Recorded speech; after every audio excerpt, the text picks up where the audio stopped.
¿por qué permite Dios el mal? ¿Por qué permite Dios el mal?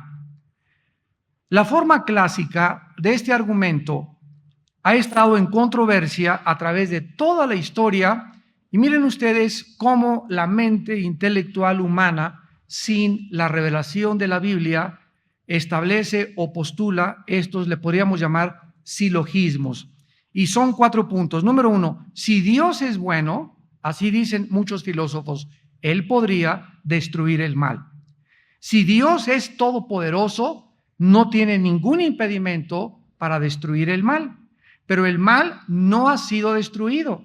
4 punto, por lo tanto, Dios no puede ser bueno. Se dan ustedes inmediatamente cuenta en dónde se encuentra el error. El error se encuentra en lo siguiente, en que desde nuestra perspectiva humana, nosotros no podemos ver en una inundación, en un accidente, en un cáncer, en una muerte, nada bueno. No podemos ver que haya un propósito detrás de lo que nosotros llamamos malo, que valga la pena que haya sucedido lo que sucedió. ¿Me van siguiendo?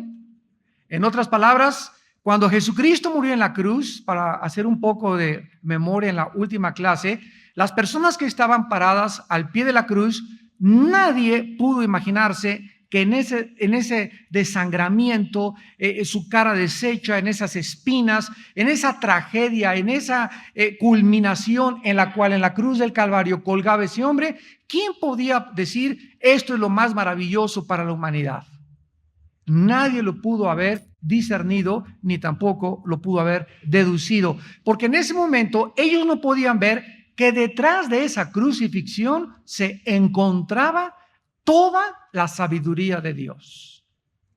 Entonces, el problema está en que nosotros no creemos que haya un propósito para el mal. Y como nosotros creemos que no hay un propósito detrás de las cosas que le llamamos malas, entonces nos queremos hacer más perfectos que Dios. Y le decimos, si yo no puedo ver en esta crucifixión que haya un propósito eterno, entonces tú, Dios, tienes que haberte equivocado al permitir que mataran a tu Hijo Jesucristo.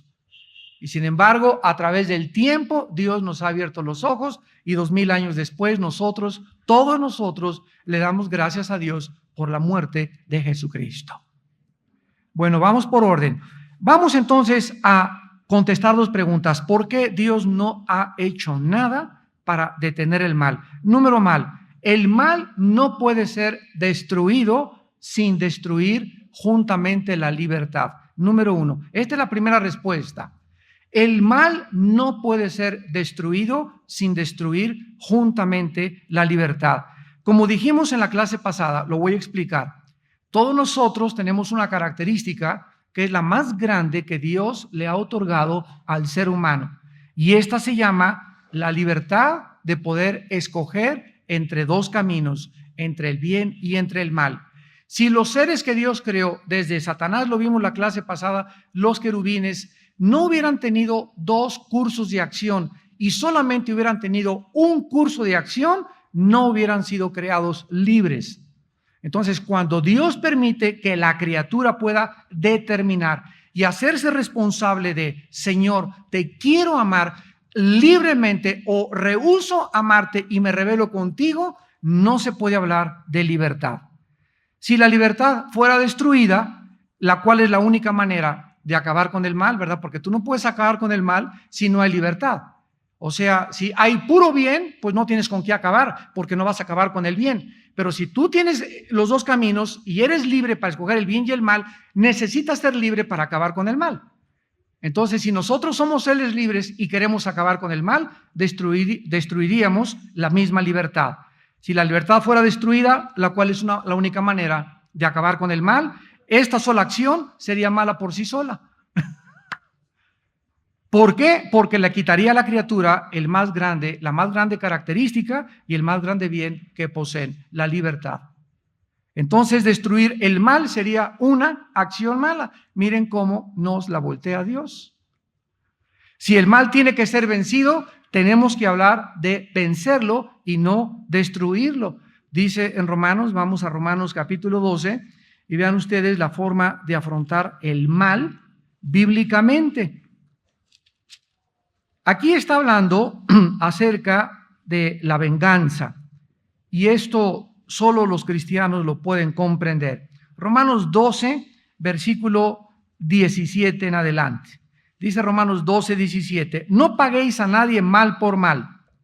Procuren lo bueno delante de todos los hombres. Comienza diciéndonos Dios, si alguien te hace algo malo, ¿qué es algo malo? Nosotros llamamos malo a me hablaron mal de mi nombre, me calumniaron, hirieron mi reputación, no es cierto lo que dijeron de mí, me poncharon las llantas de mi carro, cualquier cosa que nosotros recibamos como una acción equivocada de la gente, Dios nos manda no responder nunca de la misma manera. Vamos a partir de esa base y vamos a ver la razón que se encuentra detrás de esta sabiduría de Dios. Dice el versículo 19, no os venguéis vosotros mismos, amados míos, sino dejad lugar a la ira de Dios, porque escrito está, mía es la venganza, yo pagaré, dice el Señor. Muy bien. Dios me dice, mi Armando, esa persona que te hizo ese mal, esa persona que te insultó, esa persona que te ponchó las llantas, etcétera, etcétera, tú no le pagues con la misma moneda, ya no te vuelvo a hablar, eres esto, eres el otro. Déjame, dice Dios. Ahora, primero me pregunta Dios, ¿crees en mí? Porque ahí parte todo, ¿verdad? ¿Crees en mí? Sí, Señor. Bueno, si tú crees en mí, déjame decirte, yo soy el que le voy a pagar a esa persona. Si tú intervienes y tú te vengas, dice Dios, entonces me amarra las manos y yo ya no puedo intervenir. Y va a pasar dos cosas. Una, en tu venganza se te va a pasar la mano. O dos, no le vas a dar el justo pago. Porque es imposible que le paguemos exactamente como lo que nos los hizo.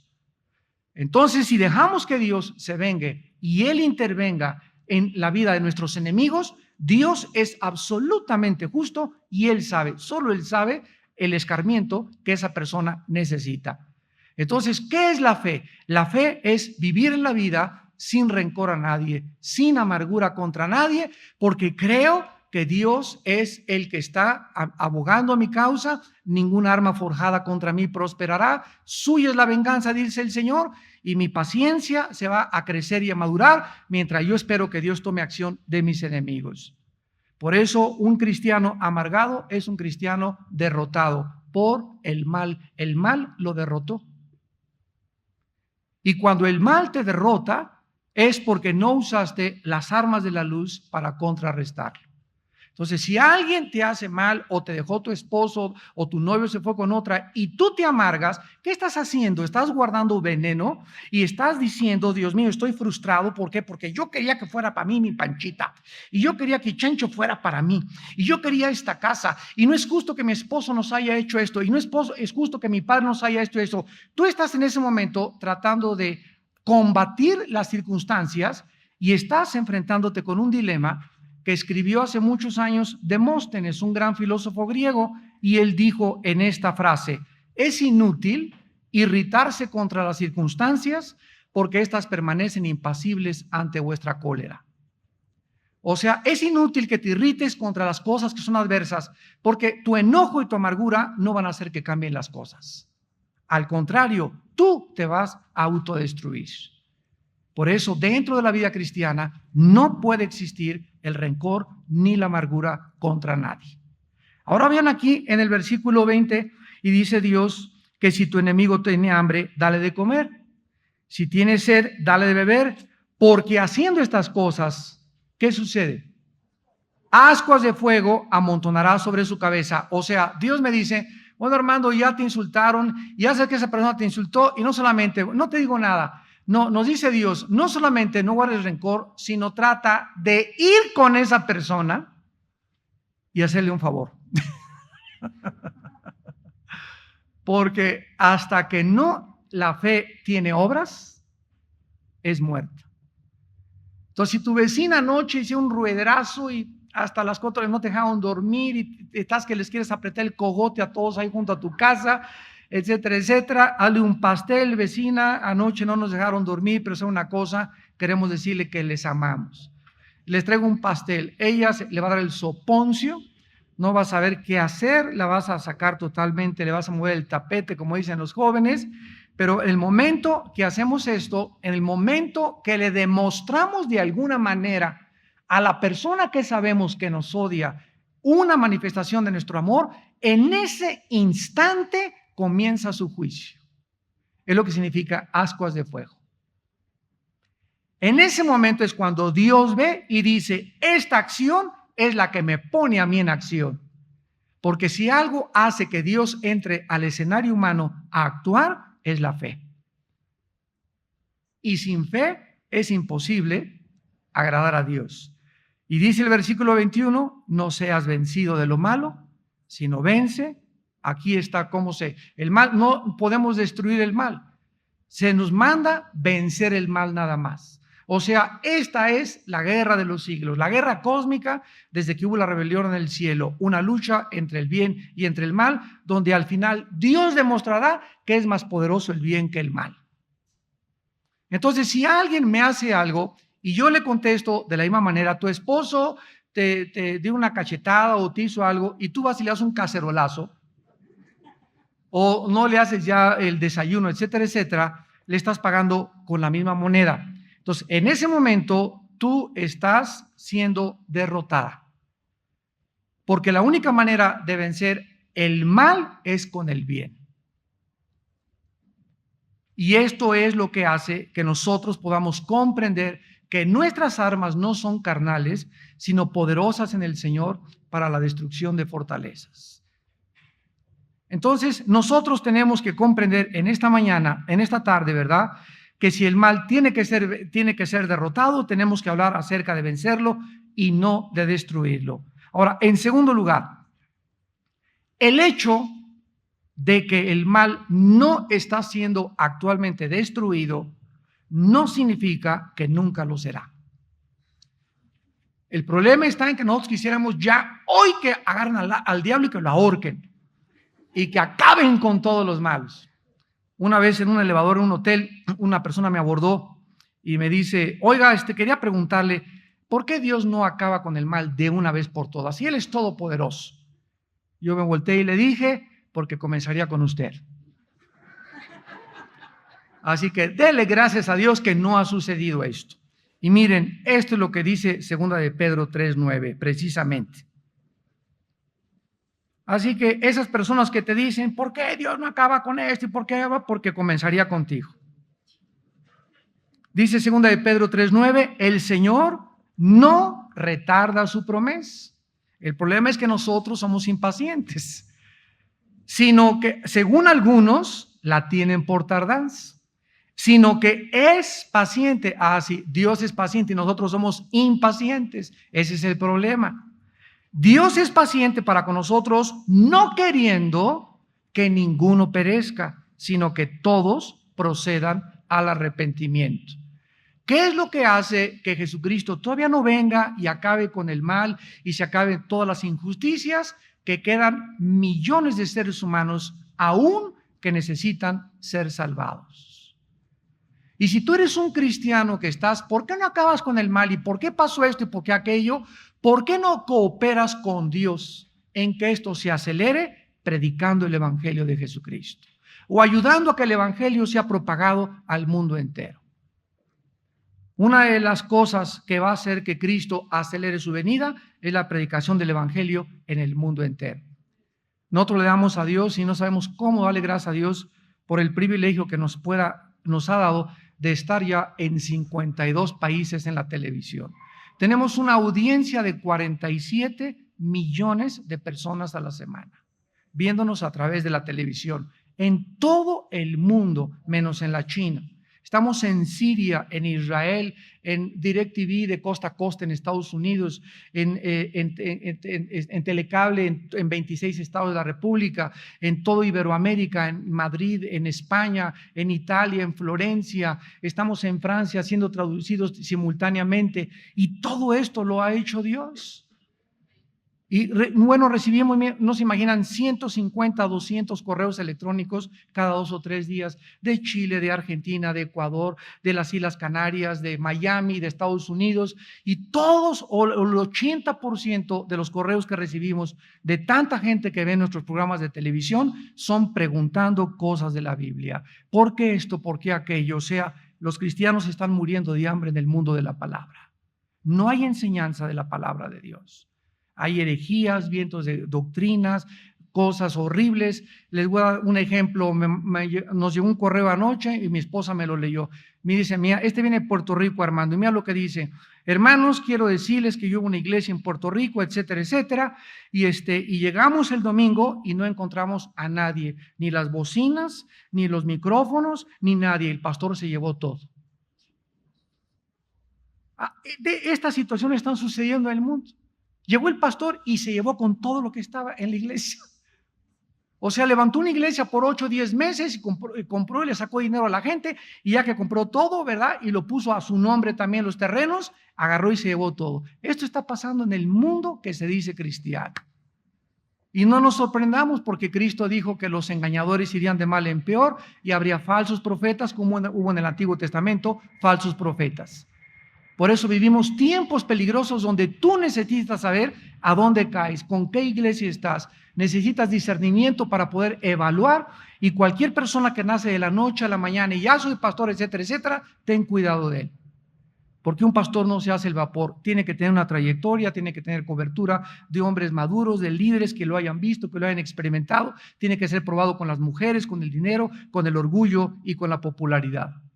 Son años para que una persona se convierta en un siervo de Dios. Pero este es el tiempo de que todo es microondas, café instantáneo, sopa marucha instantánea, pastores instantáneos. Vean Apocalipsis 11. Entonces, el hecho de que el mal no sea destruido ahora no significa que nunca lo será. Y lo estamos viendo en estos pasajes. Dice Apocalipsis 11, 16 al 18. Y los 24 ancianos que estaban sentados delante de Dios en sus tronos se postraron sobre sus rostros y adoraron a Dios, y diciendo: te damos gracias, Señor, Dios Todopoderoso, el que eres y que eras y que has de venir, porque has tomado tu gran poder y has reinado.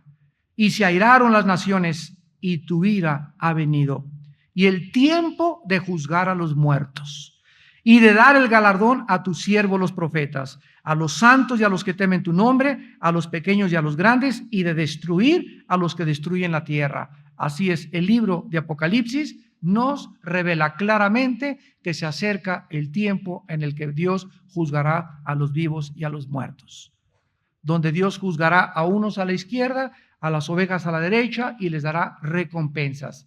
Entonces, el hecho de que en este momento no veamos nosotros que hay justicia no implica que no la va a haber. La Biblia nos habla que se acerca esta época en la que habrá justicia. Ahora fíjense, el libro de Efesios es uno de los libros, sobre todo el capítulo 1 de Efesios, es uno de los capítulos más profundos del Nuevo Testamento. Y en el libro de Efesios capítulo 1, el apóstol Pablo hace una oración. Y dice el apóstol Pablo: Señor, yo te pido que les des a los cristianos de esa iglesia un espíritu de sabiduría y de revelación en tu conocimiento, alumbrando los ojos de su entendimiento, escucha, para que sepan la esperanza a la que han sido llamados. O sea que para que yo pueda despertarme mañana con esperanza, porque si no tengo esperanza, ¿qué es esperanza? El saber que hay un futuro mejor, que las cosas van a mejorar, que mi Dios no me dejará, que no me desamparará. Pero para que yo pueda enfrentar la vida con esta esperanza, necesito luz, alumbrando los ojos de su entendimiento. Tú tienes que entender, hijo e hija de Dios que me escuchas, que hemos sido llamados a esperar de los cielos a su Hijo Jesucristo. Dice en Tito 2, aguardando la bienaventurada esperanza y la manifestación gloriosa de nuestro Dios y Señor Jesucristo. Entonces, hemos sido llamados a tener paciencia. Y el mundo, por la impaciencia que tiene, se casan con la persona equivocada, se casan antes de tiempo, se adelantan y saltan a privilegios del sexo antes de casarse, roban, quieren ya esa casa, quieren ya prosperar dentro del cristianismo, líderes que ya quieren ser populares, ya quieren ser esto, compiten contra esa iglesia, yo también quiero tener esto. Y ese espíritu de competencia y de impaciencia es lo que te impide recibir de Dios. Otros quieren imitar la manera de predicar de Benny Hinn, y hay 50 clones de Benny Hinn. Y hay 50 de este pastor y nadie espera a ser el original, a ser usado como Dios te tiene que usar. ¿Por qué? Porque queremos ser como los demás, porque no conoces tu identidad. Se llama pérdida de la identidad. ¿Quieres ser como Madonna? ¿Quieres ser como Britney Spears? ¿Quieres caminar como Julio Iglesias? ¿Quieres cantar como el Charro Avitia? Etcétera, etcétera. Siempre tratando de ser alguien que tú no eres, porque tú no tienes tu identidad, no la conoces y Cristo vino a recobrar nuestra identidad. Entonces te das cuenta que necesitamos luz en el entendimiento para saber la esperanza a la que hemos sido llamados. Y esta luz diario la tienes que recibir de la palabra de Dios. En Apocalipsis 20:10 dice la Biblia, y el diablo que los engañaba fue lanzado en el lago de fuego y azufre, donde estaban la bestia y el falso profeta, y serán atormentados día y noche por los siglos de los siglos. La Biblia sí habla y sí menciona del final de Satanás. Dios ha permitido en todo este tiempo que se llama la dispensación de la iglesia, que ande suelto, y el mismo Satanás es un instrumento de Dios en su sabiduría, aunque yo no pueda ver sus propósitos y lo estoy comenzando a entender. Él detrás de eso tiene un propósito y lo usa como nuestro adversario para que Él se oponga a nosotros y sea el instrumento de nuestra resistencia. Hace mucho tiempo, cuando estaba jugando fútbol americano en high school, estaba en una escuela internado en Estados Unidos, el coach nos decía, mira, esa persona, yo estaba así junto con él y me estaba enseñando cómo venían y le pegaban, nos ponían unas muelles de así grandísimas para pegar con colchones a la muelle. Entonces, cuando un jugador, el coach, el entrenador veía que empujaba la muelle, le decía al asistente, ponle 2 muelles más. Entonces llegaba el jugador y ¡pum! Y ya con el coach, oiga, no se vale, si ya me puso usted más resistencia, ahora está más duro empujarla. Y el coach le contestó y le dijo, porque he visto que tú puedes empujar más. Entonces, a mayor empuje, más resistencia le ponían para que empujara aún 3 veces más. Nosotros no podemos saber la capacidad que tenemos de enfrentarnos a la vida hasta que no enfrentamos la adversidad. Si Dios ve que a la primera de cambio alguien llegó y, ay hermano, me dijeron fuchi, ya no regreso a la iglesia, por eso ya se fue de la iglesia el hermano, ay el pastor me exhortó y me habló muy feo, ay, si tú eres una persona hipersensible que no aguantas nada, Dios no te va a poner ya más muelles, ahí te va a dejar y le va a decir, no la toquen, no toquen a doña Chole porque chilla. El otro por cualquier cosita ya está amargado, ya él creyó. Y esto es lo que determina el espíritu de grandeza que cada uno de nosotros tenemos. En la forma como enfrentamos la adversidad. ¿Cuánta resistencia tienes, escúchame, para sufrir? Y cuando Dios ve que no, como decimos vulgarmente, te agüitas, y no te amelcochas, y no te apachurras, y no te desanimas, y no te para qué, y ve Dios que te levantas y que empujas y que sigues a pesar de las cachetadas y todo, y que sigues caminando. Dios no te imaginas lo que tiene para ti mañana. No te imaginas. Porque precisamente los valientes arrebatan el reino de Dios. Se necesita en esta vida y para poder vivir con Dios, valor. Y como ese valor no es inherente ni e innato de nosotros, es un valor que el Espíritu Santo nos infunde, porque no nos ha dado Dios espíritu de cobardía. Si realmente tienes al Espíritu Santo, te vas a levantar, vas a empujar, te vas a sobreponer a tus enfermedades, a las tragedias, a las desilusiones, a lo que te hicieron, y te vas a levantar y te vas a reír, así te vas a reír de tu pasado y de la pesadilla que atravesaste. Y dice el Señor en el Salmo 91, por cuanto en mí has puesto tu confianza, yo también te libraré. Y te sacaré del pozo de la desesperación y pondré tus pies sobre la peña, y te dejó tu marido, pero yo soy padre de huérfanos y de viudas, y te dejó tu esposa, pero te voy a dar una mejor, que Britney Spears va a quedar chiquita, y vas a ver lo que voy a hacer contigo. Pero nosotros, ¿qué necesitamos? Necesitamos creer. Necesitamos creer. Ahora, ¿cuál es el propósito o por qué permite Dios el mal? La pregunta que surge la mayoría de la gente es, ¿por qué me pasó esto a mí? ¿No es verdad? ¿Por qué se robaron mi carro? ¿Por qué se tuvo que morir mi hijo? Miren un ejemplo. El dueño de la cadena de televisión de noticias más grande del mundo se llama la CNN. El dueño de esta cadena internacional se llama Ted Turner y se casó con una ex actriz de cine llamada Jane Fonda. Y este hombre, Ted Turner, iba a una iglesia como todos los americanos. Aquí van a la iglesia católica en Estados Unidos, a la iglesia evangélica o protestante, pero no era cristiano. Y iba a una iglesia bautista y a los 17 años de edad se le muere su hermana de cáncer, de Ted Turner, el dueño de CNN. Y él dice en sus memorias que clamó, Dios, si tú eres Dios, sánala. Y como Dios no la sanó y se murió, a los 18 años se hizo ateo. Se amargó contra Dios y hasta la fecha es uno de los hombres que más odian a los cristianos y a la Biblia en el mundo entero. Él hizo los 10 mandamientos de Ted Turner. Se casa con esta actriz Jane Fonda y Jane Fonda, su esposa, se convierte a Cristo. Le decían la reina de los aeróbics.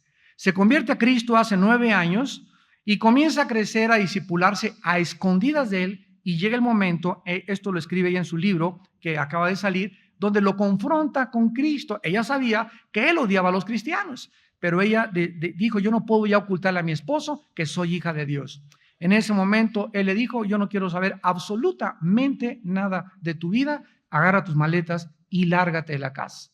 Y entonces aceleró el divorcio y se divorciaron, y ella en su libro escribe, estuve casada con un hombre, fueron como 10 años los que estuvo casada con él, con el hombre más rico del mundo, un hombre que tiene lo que él quiere, cualquier sueño, cualquier deseo, lo tiene por su influencia y su poder. Sin embargo, nunca, dice Jane Fonda, he conocido un hombre más vacío, más confundido, más amargado y más infeliz que Ted Turner.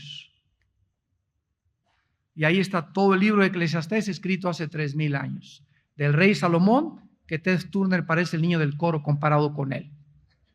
Porque Salomón, ¿verdad? Tuvo los asientos donde sentaba eran de oro.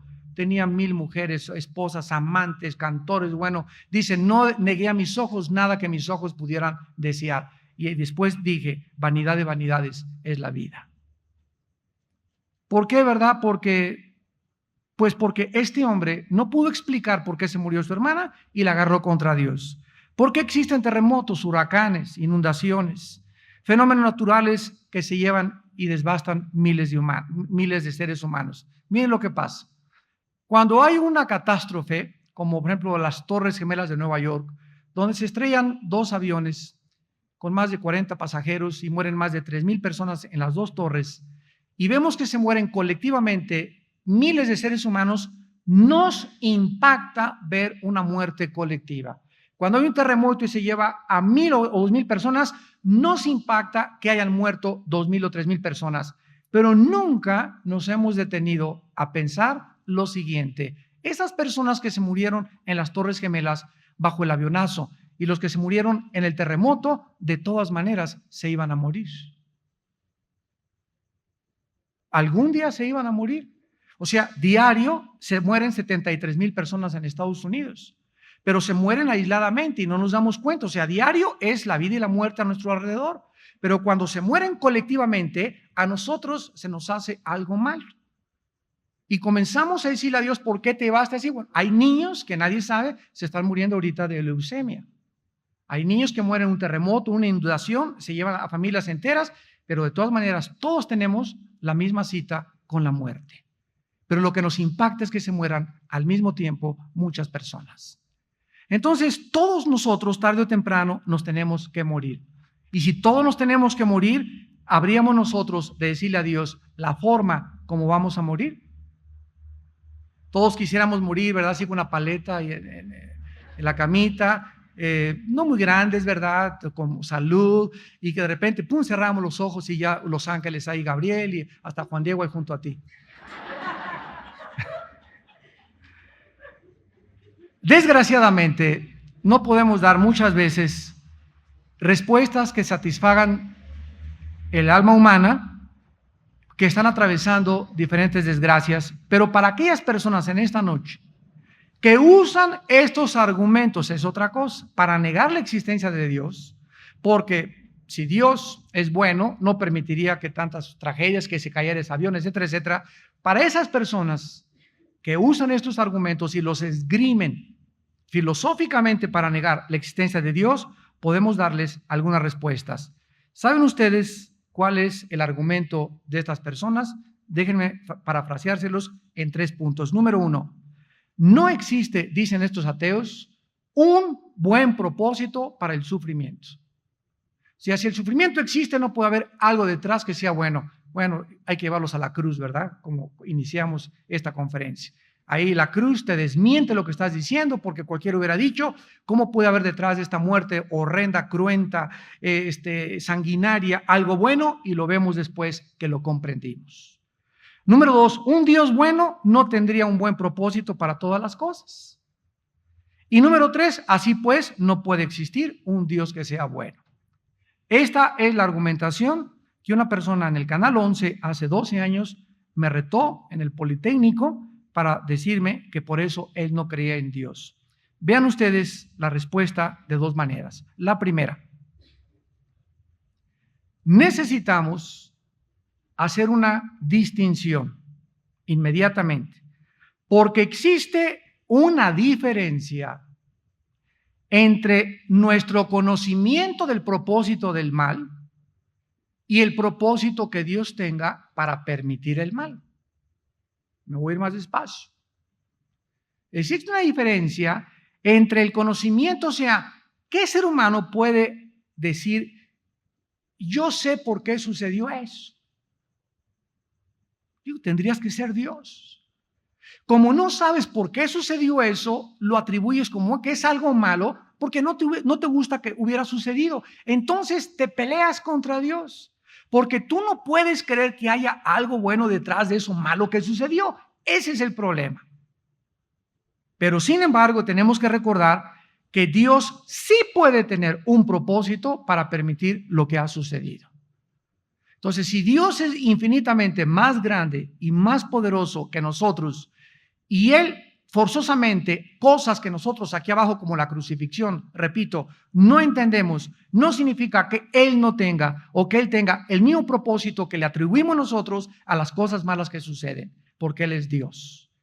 Y Él tiene propósitos, si Él es Dios, infinitamente más sabios. El problema está que los queremos ahorita saber. Ese es el problema. Queremos ahorita saber por qué pasó esto. Y Dios nunca nos contesta de esa manera. Ahora bien, entonces, aunque no conozcamos el propósito de Dios, por qué te robaron tu coche, por qué te asaltaron, sin embargo, la Biblia dice en Romanos 8:28 que todas las cosas a los hijos de Dios y a las hijas de Dios, ¿qué les sucede? A los que aman a Dios son para su bien. Hace 2 meses una muchacha ahí en la iglesia del norte se acercó con mi esposa y yo.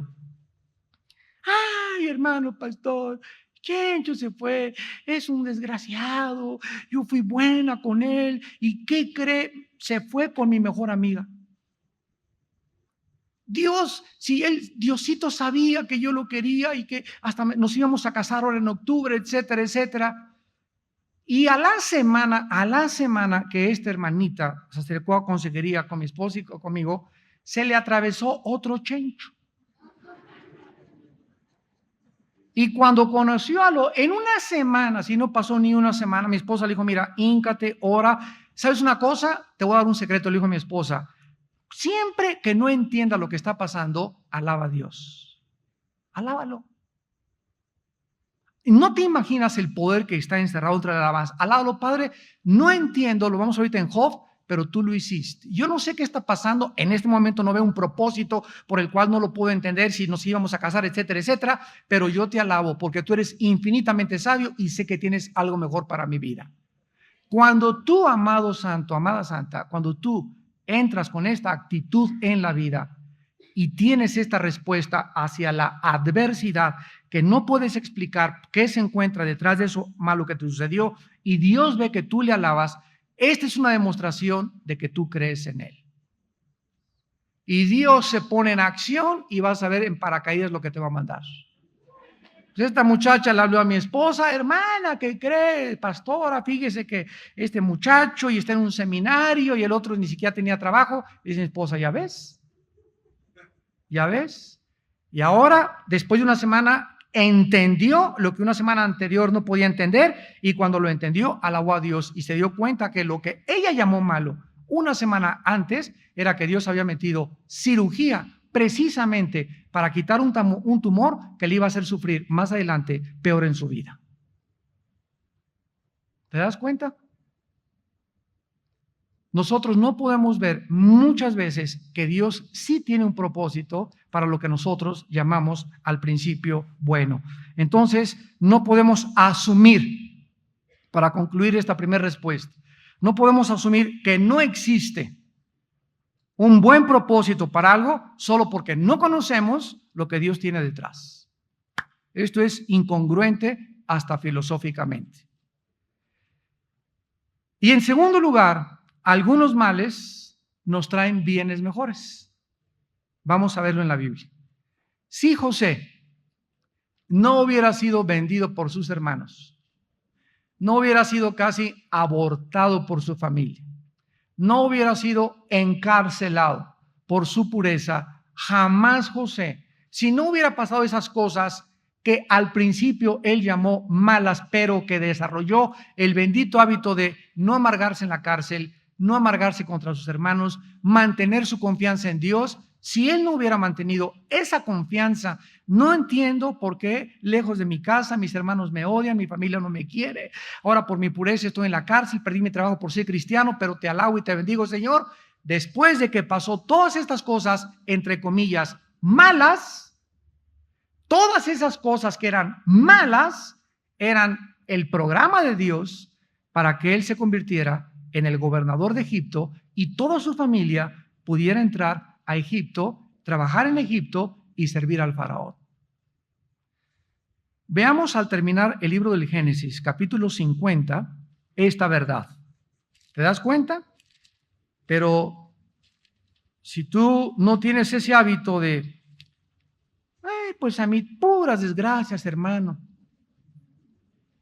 Me dejó dos esposos, el que con esto me pega, esto me está pasando, bla, bla, bla, bla, bla. Me violaron cuando era niña, me corrieron, me acusaron, me calumniaron por aquello, bla, bla, bla.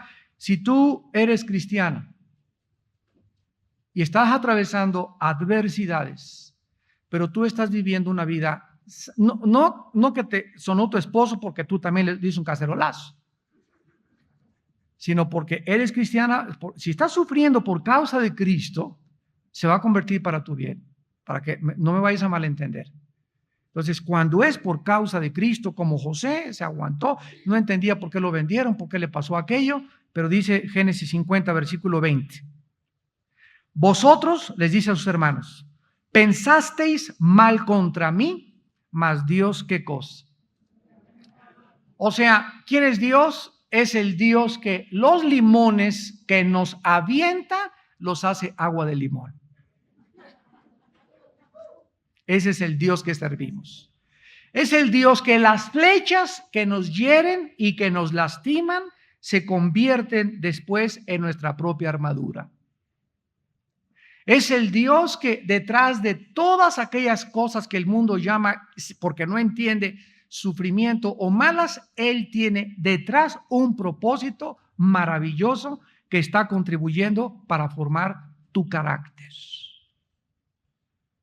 Todo lo que le hicieron en su familia, dice José, Dios lo convirtió, Dios lo envolvió y Dios lo transformó y me bendijo. Y ahora que veo la bendición por la paciencia y porque pude desarrollar el hábito de reconocerlo en todos mis caminos, los perdono. No tengo rencor contra ninguno de ustedes. Job, ¿qué le pasó a Job? Perdió familia, perdió hijos, perdió todo. Y todavía, por si fuera poco, le dejan a la engorrosa de la esposa. Porque era un gorro esa señora, sinceramente. Y todavía, o sea, yo estoy seguro, ¿verdad? Que él hubiera dicho, Señor, de una vez te lo hubieras llevado a ella. Pero Dios no se la llevó a ella. Entonces nos damos cuenta, ¿verdad?, que detrás de todas estas cosas existen cosas maravillosas que nosotros aparentemente no podemos contestar. Algunas personas piensan que pueden imaginarse que criaturas como nosotros, que somos libres, pero no tenemos ninguna posibilidad de hacer algo malo, ¿verdad? ¿No habría esto sido mejor para Dios? O sea, haber creado seres humanos que no hicieran nada malo. Esto es una imposibilidad teológica porque, repito, no existiría la libertad. Claro que Dios sabía que las criaturas se iban a rebelar contra Él e iban a abusar de la libertad. Ya dijimos, nuestra imperfección proviene del abuso de nuestra perfección. O sea, las imperfecciones y los defectos que yo tengo provienen del abuso que yo he hecho de la perfección original, de la libertad con la cual Dios me creó. Entonces, no es de Dios la mancha, es de nosotros. Las imperfecciones vienen del abuso de nuestra libertad. Dios le da libertad a las criaturas fueron las que abusaron de esa libertad, por lo cual el mal entró al universo. Ahora, Dios lo permitió y estamos viendo por qué lo permitió. Vamos a Job capítulo 11 y vamos a contestar algunas de estas preguntas, porque este es el libro más maravilloso que responde por qué sufren los justos. Vamos a partir de esta premisa. Tú no puedes estar en lo correcto y Dios equivocado. Para comenzar, número 1, tú no puedes estar equivocado o en lo correcto y Dios equivocado. Cuando alguna persona se levanta contra el razonamiento de Dios y desafía a Dios para discutir con Él, esta persona se está levantando contra el mismo poder que nos hace a nosotros capaz de pensar y razonar.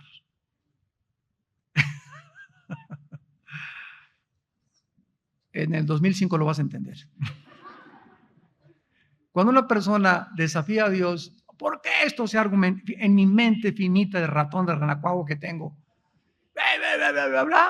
Me estoy levantando contra el mismo poder que me dio esa mente.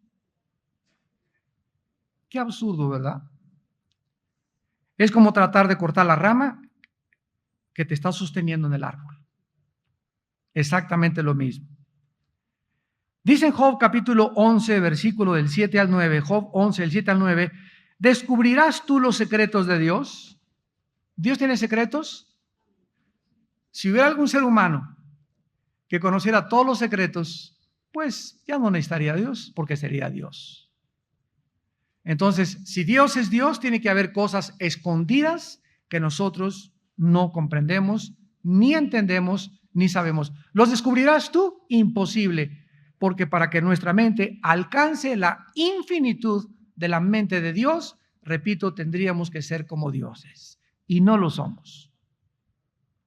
¿Llegarás tú a la perfección del Todopoderoso? Son preguntas relevantes que inmediatamente nos muestran la insensatez del alma humana. Dice Job, es más alta que los cielos, ¿qué harás? Es más profunda que el Sheol, ¿cómo la conocerás? Su dimensión es más extensa que la tierra y más ancha que el mar. Capítulo 2 de Job, versículo 13. Con Dios está la sabiduría y el poder. Suyo es el consejo y la inteligencia. ¿Qué necesitamos para comprender la vida? El sufrimiento. ¿Por qué permite Dios el mal? ¿Qué necesitamos? Sabiduría.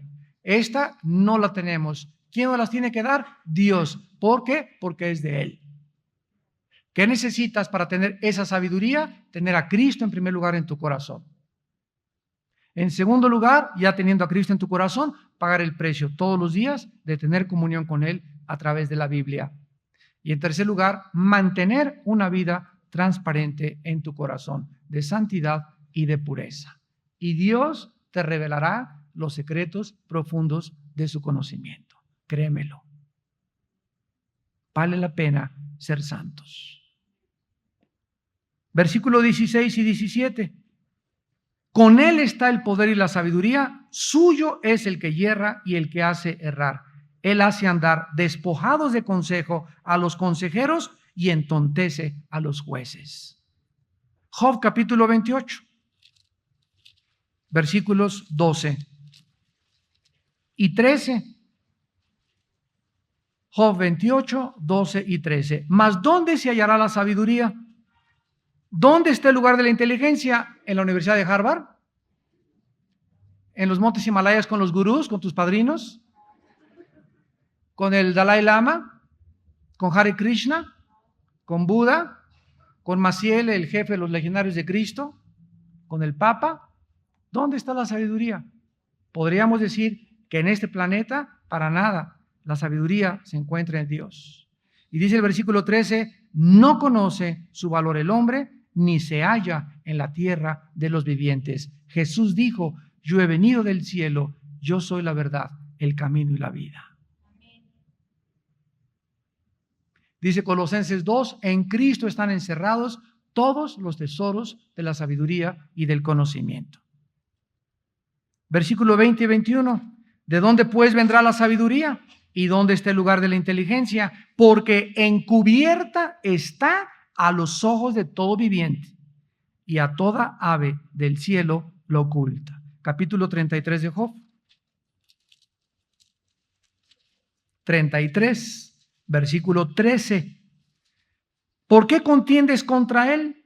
O sea, contra Dios. Porque él no da cuenta de ninguna de sus razones. Así que síguete rompiendo la cabeza contra la pared. Por eso todos, o el 80% de los ateos murieron locos. El más grande ateo del siglo XX, Friedrich Nietzsche, que escribió Dios está muerto, a los 38 años se volvió homosexual y a los 41 años murió loco en un hospital psiquiátrico. El que dijo que Dios estaba muerto, murió y Dios seguía viviendo. Jean-Paul Sartre, el padre del existencialismo francés, en los 60s escribió el libro La náusea, El muro, dos de sus obras clásicas más famosas de la literatura atea, y al acabar el libro La náusea dice, toda mi vida me he dado cuenta que esto es como un basurero y es como un muro enfrente de mí que veo que ya no puedo pasar. O sea, él trataba por medio de su mente finita darle respuesta a problemas que trascienden la capacidad para poder tener las respuestas. ¿Y qué sucedió? Escribió el libro del muro. Me choco contra una pared y dice, aunque yo sé que Dios siempre me ha perseguido, muero desesperado porque es demasiado tarde para buscarlo.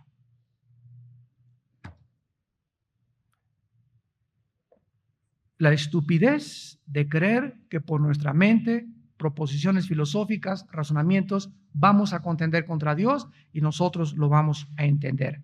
Job 36, 22 al 23.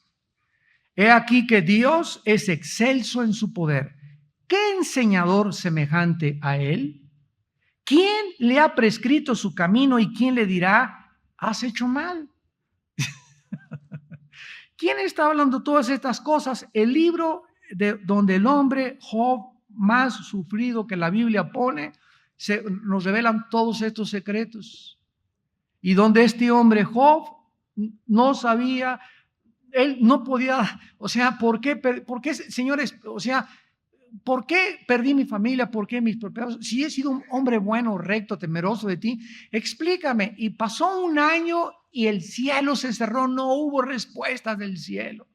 Pero él siguió caminando y rascándose las llagas, acostado en la tierra, y no estaba, ay, para esto te serví, Señor, sino, Padre, aunque tú me deshicieres, en ti seguiré esperando. Yo sé que mi Redentor vive, y aún deseche mi piel, he de ver con mis ojos al Señor, y Él me purificará como el oro después de los sufrimientos. ¿Y qué es lo que nos enseña el libro de Job? La fe ante lo desconocido. David escribió: del día que temo, en ti confío.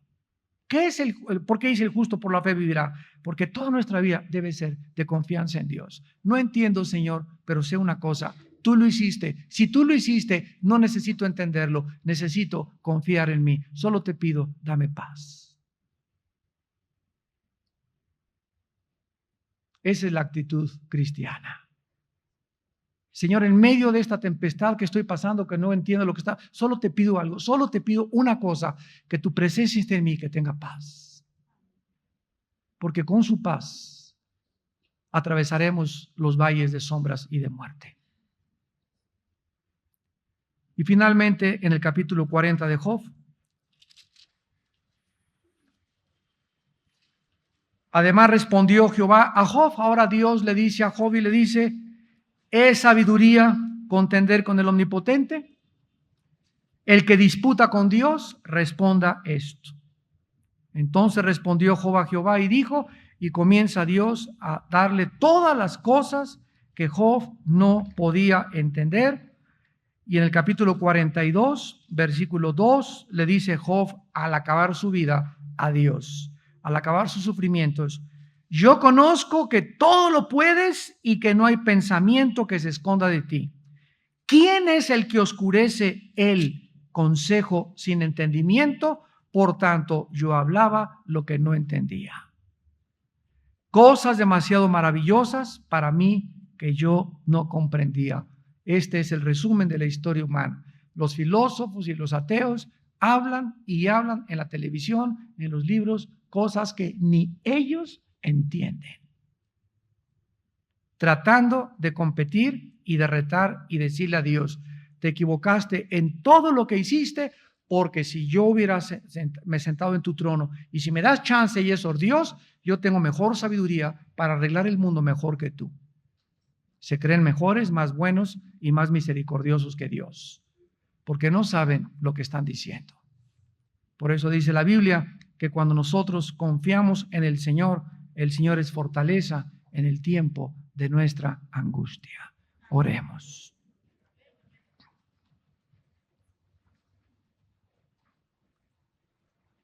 Señor, cuando oímos tu voz en la Biblia, enmudecemos.